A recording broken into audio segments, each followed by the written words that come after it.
Hi, I'm George Crump, lead analyst with Storage Switzerland. We're at the Flash Memory Summit in Santa Clara 2016.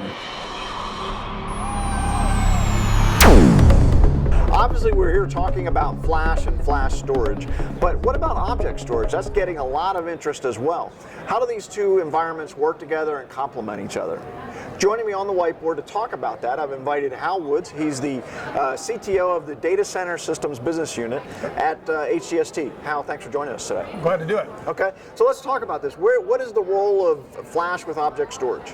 Okay, so if we think about a typical workflow in a customer's environment, I have a bunch of sensors which are going to feed into some temporary storage for maybe some real-time analytics, that sort of thing, and that's typically going to be SSD. Okay. As data flows out of the system and into more of a persistent store, this is where I'm really going to have my object store. Okay. In an object store, I really have kind of two layers of storage. I have SSD, where maybe it is temporarily or for smaller objects or for metadata, and then I have HDD. And so in a typical object store, I'm using a lot of SSD as well as HDD, but it's also part of a workflow that has a lot of SSD involved. Well, and I know that one of the things we talk about in object storage is how quickly it can handle the metadata processing and things like that, right? Because these sensors might say, hey, I'm serial number XYZ, and it has to track all that. So the SSD helps to move that along quicker? Yeah, absolutely. Okay. I can put it in here, I can do my quick analytics on it close to the CPU, and then as that data starts to age out, I'm going to put it in the object store. Got it, okay. So we've been talking about object storage for quite a while now. What are some real-world use cases that you've run into where object storage is really delivering value? Well, there's a great one with the San Diego Supercomputer Center. Okay. So the Supercomputer Center down in San Diego does a lot of genome research. Okay. And so one of the interesting use cases is with our active archive is installed down at SDCC.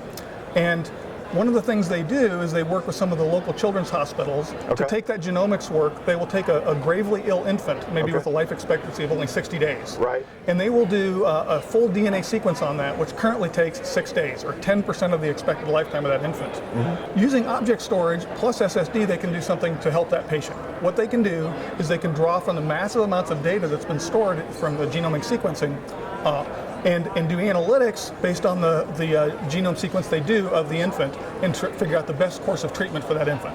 Wow, okay.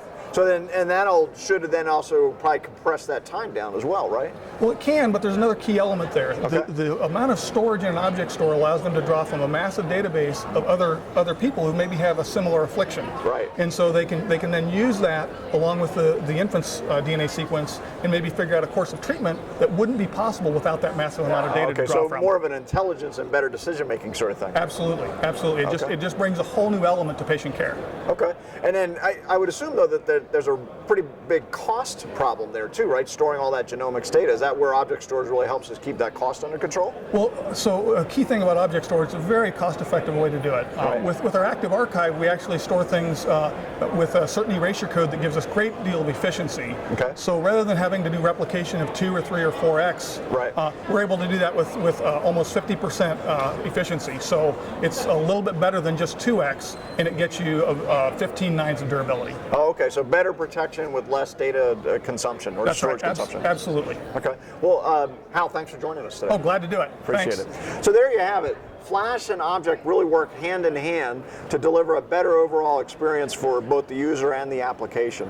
And then now you also have a real world example of how people are using object storage to improve, in this case, patient care.